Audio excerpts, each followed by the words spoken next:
This is Navina Shine again.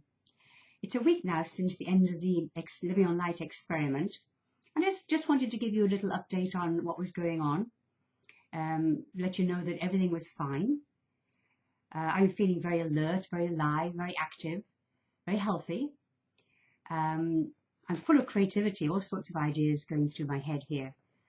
I go out for hikes an hour, maybe 2 hours a day when the sun's shining, or still on the walker, on the treadmill when it's been raining outside. After all, this is Seattle. Today my body started functioning really well again, and so I'm going to move from broth, which I've been drinking most of the week, which is actually quite delicious, vegetable broth, can't even imagine that, and start putting into the body stuff that's going to help sustain it now that everything's functioning again. I'm just going to start off with getting some vegetables to juice them, and then use what's left over to make a soup, which is going to be thicker and more sustaining. My weight's pretty much the same. I measured it today at 125, but when I went down to the doctor's for a checkup a few days ago, I was 126.7 on their scale, so who knows what the exact measurement could be with that one. But I haven't been eating anything that would put on weight, so I wouldn't be expecting to put any weight back yet. I actually don't want to put too much back. I think I'm at a very healthy weight now. When the results of all the tests come back through, the blood test and the various things that they did, I can post them on Facebook or on the site itself, and you can check those things out if you're into those kinds of details. I had an EKG, my heart's doing fine, blood pressure's normal, everything's normal. I mean, I don't know what the big fuss was about. 40 days of not eating is no big deal. If you're sick or something like that, it might be, but we really don't have to eat the amount of food that we eat. I've really got that picture very clearly in my head. I think we eat it just because we like it, because it's addictive, because we put stuff in it that keeps us back, and most of us love sugar. So I would say that now the actual Living on Light experiment is in the past. I will put a couple of other things up just to show you the details, but I've been thinking about what to do next. As far as the practicality is concerned, that's pretty easy. Now that I'm back into living in my own energy, not doing something that's way out of that, money's flowing freely again, I'm selling things, I'm paying for where I'm staying. I'm staying in the same place, you can probably tell the same background. So I'm getting money to pay for that. And I'll be getting a job soon, and life will continue, and all of that's very, very easy for me. But you know what? One of the really, really big things that I discovered about what I did, and this is not about the experiment at all, this is about me and what I learned about me during it, and what it is that's saying, you know what, this is what's opening up in my life now, and just see where it goes. And the one thing that I discovered was that I have a voice. I didn't know that before. I lived pretty much my whole life never really having a voice. I was programmed myself as a baby. My survival strategy was to be the listener. I was always the listener. I listened to people. I was fascinated by them. I would always engage people in conversations. I'd find out everything I could about them, how they ticked, what was going on. I did psychology. I always loved to know what the driving forces of a human is. And because I was the listener, I rarely got to speak. It's like I can speak. You've heard me speak. But it's when you're a listener, there are so few listeners in this world that they get to listen. And people very rarely ask them questions or ask them about themselves. It's always listening to the person who's speaking. And so I missed that in my life. You know, I've had this amazingly adventurous lifestyle, learning so much stuff, and never anyone to talk to about it. I mean, some of the things I've said on this, what I did on here, I've never said before to anybody. There's nobody interested in the same things that I'm interested in, and they always want to speak, and I'm always moving, so I never get to the place with people. When I say never, I don't mean never. I mean rarely get to the place where I can speak about stuff that's of interest to me. And the stuff that's interesting to me is usually not interesting to other people. I mean, this whole thing about can you live on light? I thought the whole world would be fascinated by this. I didn't know that people wouldn't get that. And some people did. But I've never spoken those things before. So what I realize now is that I've created here a place that speaking can happen. I can speak now. And I have discovered a format that really works for me. I can say what I want to say and share all these things that I think in ways in which I know are different from what pretty well anything or anybody else I know thinks in those ways. I hadn't heard it around. My thoughts are very different, as you can tell. And I hardly know anybody who can even listen to what I could say, or wants to, or would get what I'm saying. Or, I don't have to, I've never given myself the space to do that.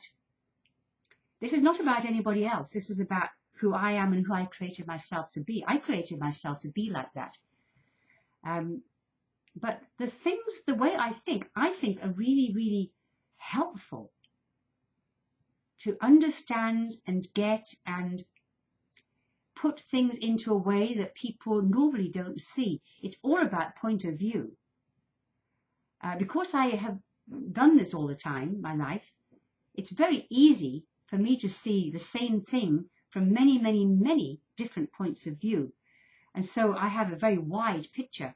But my own point of view, if there is such a thing, which really there actually isn't, I don't hear anybody else expressing. So what I'm going to do now, let me just read you this before I tell you. When I first created Living on Light, I created it to be much bigger than the experiment. The experiment was just a function of living on light, just one thing. It was an experiment, it was about food, it was about stuff like that. But essentially, it came out of the idea of consciousness. So let me read you the purpose of living on light before the experiment became a thing. So the purpose of living on light, this is on the website, is dedicated to each individual achieving their highest potential in all aspects of their humanity: physical, mental, emotional, and spiritual. To facilitate this achievement, we are creating a sacred space in which we may examine and challenge our perceptions of reality in ways that will maximize our human potential and be a benefit to all beings. Knowing this potential, we give ourselves the opportunity to live in a way that honors both ourselves and the environment in which we live. Now that's very wide, and that truly is what I'm interested in. Living on light was one part of that. I won't do that again. Others might.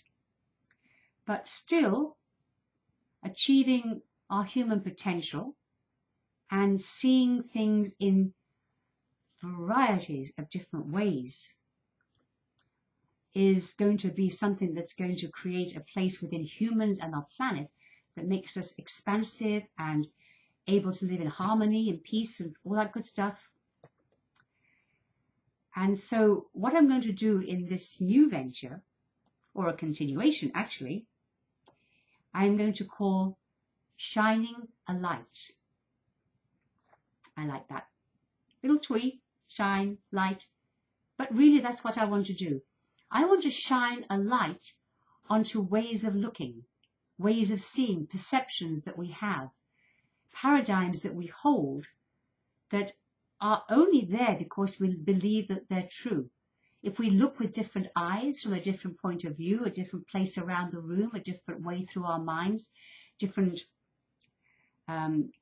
person looking, every time we do that, we see a different picture. If we could see every single angle from every single direction, we would have the whole picture. But you have to be able to shift your point of view to be able to do that. So what I'm going to do, and it's going to be just for fun. People can be part of it or not, it's really their business. But what I'm going to do is take different subjects or different perspectives or anything that shows up in my world that I find fascinating, and there's loads and loads and loads of things that I find fascinating in this area, and speak about it, talk about it, give it a voice, giving that point of view a voice. It won't be the truth. It's not for a purpose. It's just to open a space. I like to use that phrase, opening the space, because we keep very, very narrow spaces on what we think we believe or should or ought to, or how we see reality. Because we only see reality in the way that we see it. Very, very narrow. And reality is vast. So I'm going to shine this light on different aspects. And they'll just show up. They will just show up and I will do it. It's not going to be any big deal, this. You can comment and add, and I'll read some stuff from you, but I will do the speaking here. It's a place to speak, a place to listen, a place to expand and do with it what people will. I see that the way I think is very different and creates a huge opposition position outside of me when I look outside at the results of what happened. And I know that the way I think is going to do that. So maybe it has been a good idea not to be speaking before now, but I think now's the time. Why not? So things there you're going to find shocking, or you might find, why did she bother to say that? We all know that. Or, I never thought of that. Or, oh my God, how awful. Or how fantastic. There will be so many responses because I know it's going to be quite different from how I see that most people live their lives and think. So I've discovered about myself also that when I get all this feedback, whether it's positive or negative, I can welcome it all. It doesn't matter to me that it's positive or negative. I had a tremendous amount of both. And each time I was interested in it. I read the comments, I saw what was going on, and it was just like, okay, that's interesting. So I welcome that. And I think that we can each inspire each other, and ways that can bring this world into a place of harmony would be unbelievably fantastic, however that could be. I see such dissension and disharmony and hatred and anger in the world. And those things are so easily dealt with if people could look from different points of view and see different things from what they think is true. So starting probably at the next YouTube, I would pick a topic. And you can suggest stuff too through Facebook and email. And just share a point of view. Whatever point of view I happen to be looking at that time. I can move around points of views. And we'll just see where it goes. I'm just going to think it's fun. And I'm going to invite anybody who would like to join in with me. Facebook and the site itself will be the places to watch. I'm definitely going to have to learn how to use those things. But I'm not going to be engaging in individual responses to people because there's just way too much and I got too many fun things to do to stay in front of a computer all the time. We'll just see where it goes. There's no purpose to it, no goal. And we'll just see what living on light does while there's just this one little light shining. And I hope you'll come and join me, and I will talk to you soon. Thank you.